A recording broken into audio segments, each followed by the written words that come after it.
So we know that there's these, there's screenagers and the digital native concept and tactile versus personal. So what do they believe? So there was this really interesting study done by Barna, and they're a research institute that really goes into the weeds on these things. And they conducted a landmark 150-page production study of Gen Z. And they asked 3 segments of Gen Z about beliefs. So here's what they found. The first group they talked to were the non-Christian Gen Zs, the disaffiliated and the not Christian. And they specifically asked them, okay, what's your barrier to faith? Like, why don't you want to be a believer? Why don't you have a relationship with Christ? What's keeping you from engaging with the church? And here's what they had to say. And these stats are significant.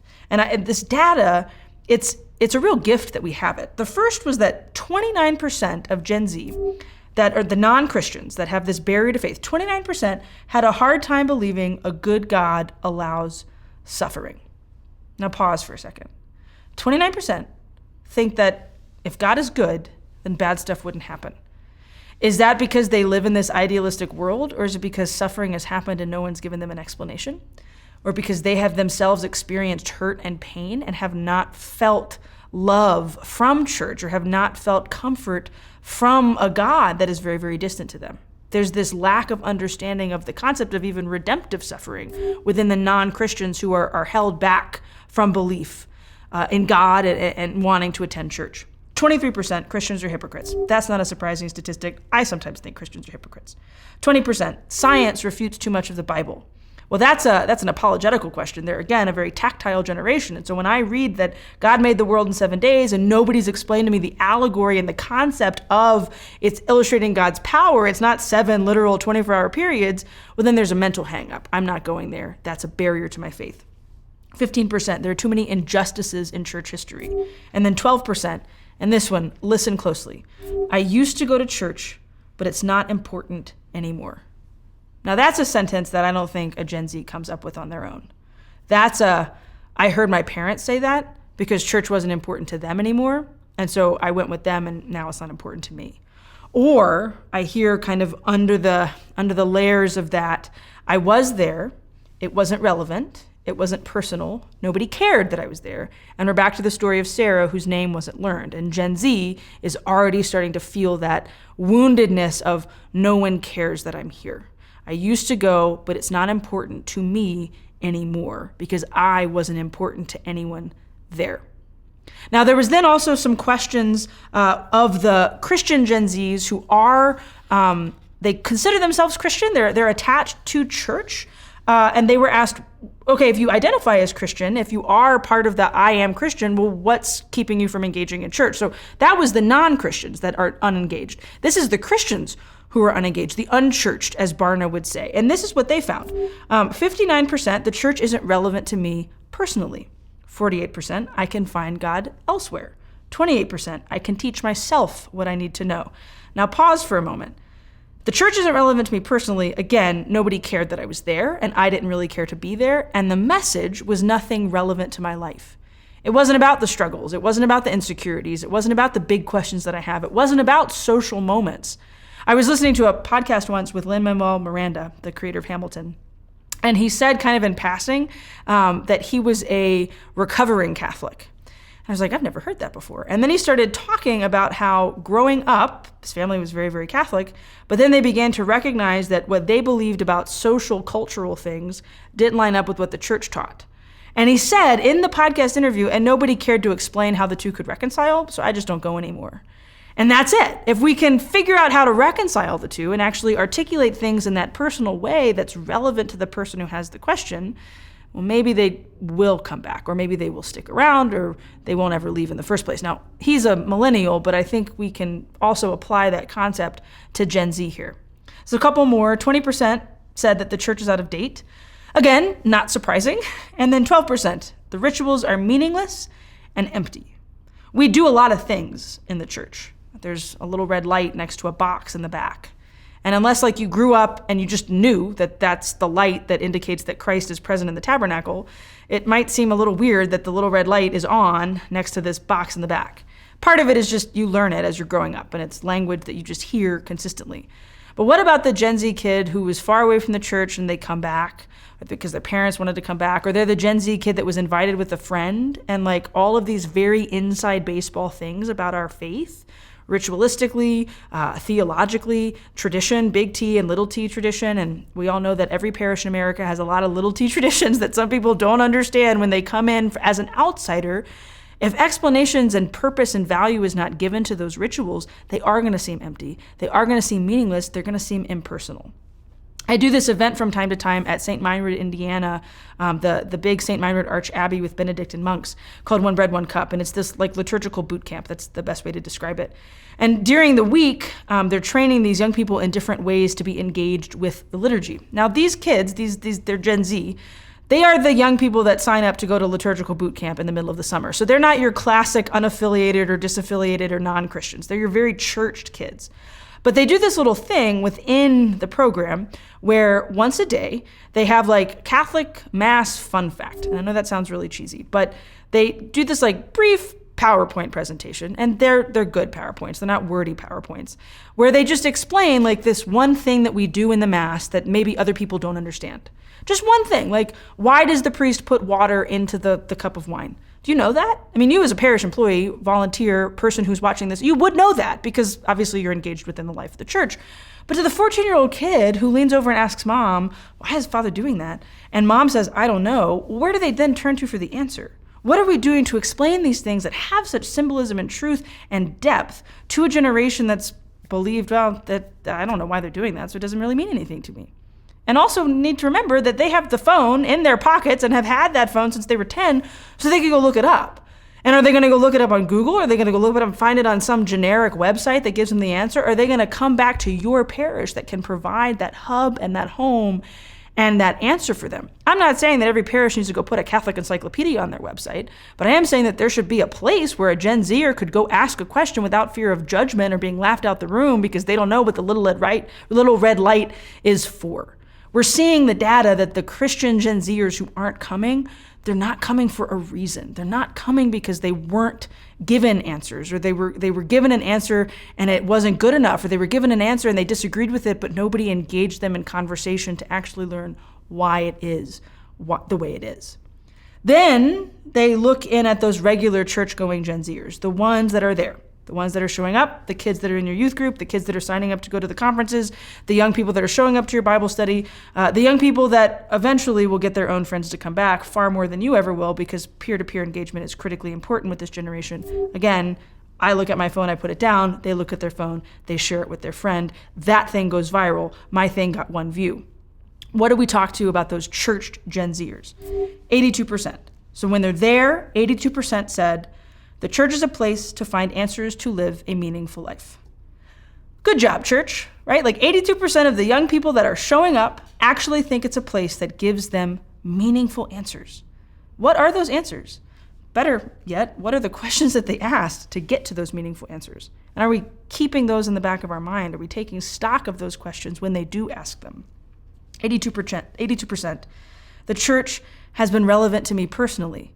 So the ones who never showed up, or the ones who are not consistently showing up, don't think it's relevant to them personally. But the ones who are there consistently do.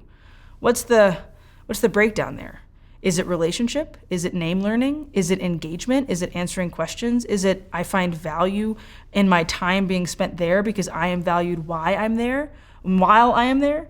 I think that the church has been relevant to me personally is a huge one, not because the church is something different for every single person. The church is the church, but every single person's relationship with Jesus Christ is unique. And every single person approaches church in a really unique and beautiful way. Every single person hearing that homily on Sunday is going to hear it a different way. They're going to hear the song a different way. They're going to look at the altar a different way. They're going to see the greeter at the front door a different way. They're going to shake hands with the person in front of them for the sign of peace, and that's going to be a different experience with that person than it is with the person next to them. Right? Every person, everything in church should be personally relevant. And so for a lot of those Gen Zers to say it has been relevant, that's a sign of hope. That means that when they're there, they are finding it to be a place that is home. 77%, I can be myself at church. It's a place of authenticity. 63%, the people there, you never hear this, the people there are understanding and tolerant. Christians aren't called understanding and tolerant, but yet for some reason, the young people that are there who might be asking those big questions, they are finding it to be a place that's understanding and tolerant. That gives me a great amount of hope. So it seems like when we have them here and they're given that experience of home, they're valued and they're loved and they're welcomed and they're given a place to express questions, doubts, fears, concerns, that's when we keep them. It's not when we rigidly hand them the book and say, believe this and do that. I used to anecdotally joke to the parents that would come to my open house night with my students.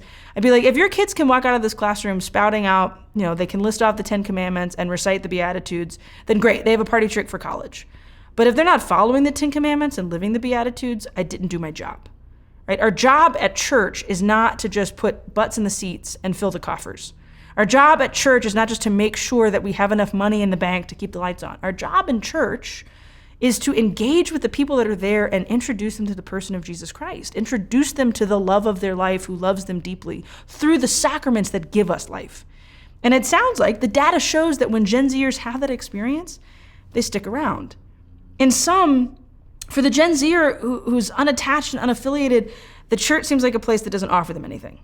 And for the Gen Zer who's Christian but isn't going regularly, the church sounds like it was a place that wasn't particularly welcome or even really necessary in their life. They didn't find it to be a place that gave them value and they needed to make time for it. But for the Gen Zer who goes and who comes consistently and who is engaged, they found a home. I was a parish youth minister as well, fun fact. So I taught and I was a youth minister. I was very, very busy for a number of years. And we had on our parish property, and we were kind of the mega Catholic church in our diocese. So we had the church, and then we had a school, kindergarten to 8th grade. We had an old folks home, Villa Maria. We had a gym, a parish gym with a pool, a Catholic bookstore, and this massive parking lot. Because, there's all these things there. People need to park, and Catholics often tend to care far more about the parking in the parking lot than about Jesus in the tabernacle. Again, another conversation for another time. But the church made an investment in the early 90s, so I was a kid, to buy a house at the edge of the parking lot. From the back door of that house, you could see the front door of the church. And they bought the house, and they gave the keys over to this legend in our diocese, Miss Sandy Gay, to basically turn it into a youth center.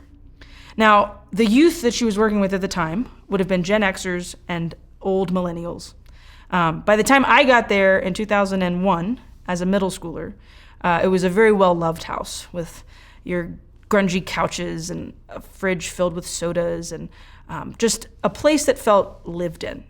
And I thought for a little while that Sandy Gay did live there. In the back of there was a door and that was to their offices. But for a brief period of my middle school life, I assumed that the youth minister lived there because it was such a comfortable place to go.